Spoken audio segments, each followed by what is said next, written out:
Di sebuah bus yang sedang berjalan, seorang gadis yang mengenakan gaun berdiri di samping pria tua. Tindakan pria tua itu membuat wanita ini langsung merinding. Belum juga memukulnya, pria itu langsung mengeluarkan busa putih. Beberapa orang sampai di kantor polisi.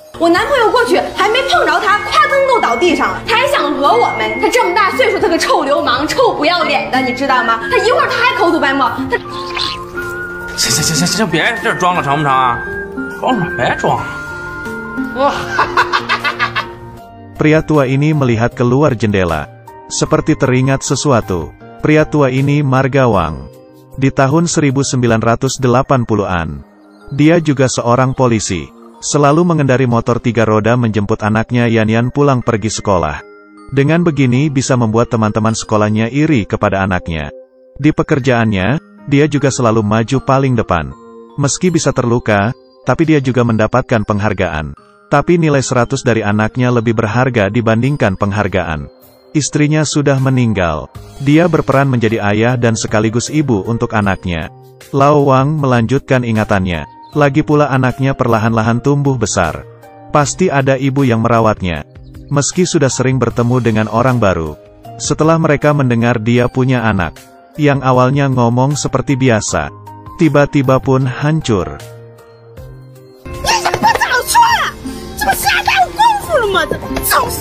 Lao Wang pun pulang ke rumah, melihat ke cermin, merasakan hal yang aneh.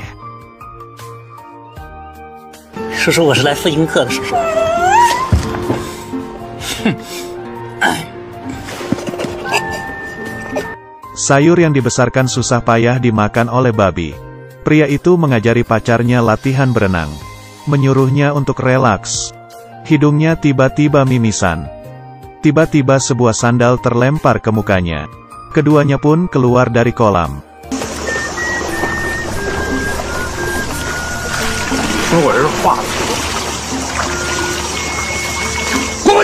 Sayur yang susah payah dibesarkan pun dimakan babi lagi.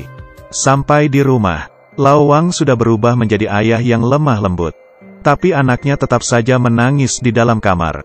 Tidak hati-hati, benar-benar menggantung diri. Untuk saja di saat Lao Wang masuk, langsung menarik anaknya turun.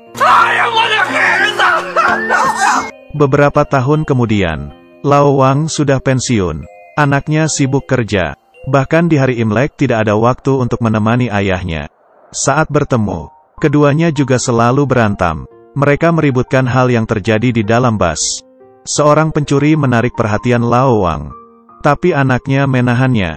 Dia tetap menerjang. Tapi dia sudah tidak muda seperti dulu lagi.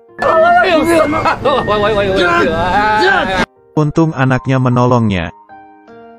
Tapi karena hal yang dia lakukan, ayah dan anak ini berantem hebat. Di kerjaan anaknya juga tidak berjalan dengan baik. Selalu mendapat gangguan dari atasan. Tanpa berdaya jalan di jalan raya. Dan ketemu dengan Xiao Xiao. Tentu saja, keduanya mengembalikan masa muda mereka yang disesali.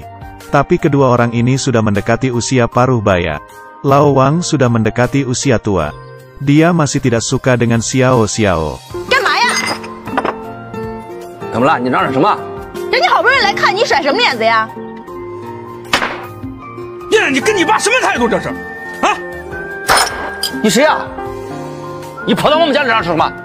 Lao Wang masih menahan harga dirinya. Dia berjalan dengan membawa sangkar burung. Seorang membawa tongkat besi memukulnya. Dia adalah pencuri di atas bus dan datang membalas dendam.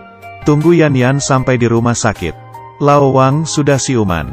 Tapi dia berkata, karena kepalanya yang terluka, Lao Wang pun lupa ingatan. Tapi terhadap Xiao Xiao, dia masih tidak suka. Amnesia dengan disertai kekerasan. Dan sudah tidak ada harapan untuk sembuh. Selanjutnya Yan sambil kerja sambil menjaga ayahnya. Xiao Xiao juga bisa datang menemaninya. Tapi harus menghindari Lao Wang. Yan tiap hari akan mengajari ayahnya hal-hal yang dasar. Seperti ayahnya mengajar dia di saat masih kecil. Dia memutuskan untuk menikah dengan Xiao Xiao. Sebenarnya ayahnya tidak tahu, tapi dia tetap memberitahu ayahnya. Selanjutnya, pernikahan sangat ramai. Kedua pengantin sangat bahagia.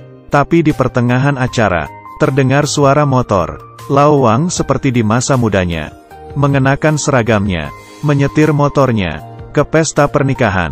Dia membohongi suster dan kabur dari rumah sakit. Meski tidak tahu harus berbuat apa, tapi merasa ada sesuatu yang harus dilakukan. Tapi di atas bus, karena penyakitnya mulai beraksi. Di kantor polisi, dia melihat dari jendela, melihat motornya yang dulu, dan membuatnya teringat sesuatu. Kemudian dia datang ke pesta pernikahan.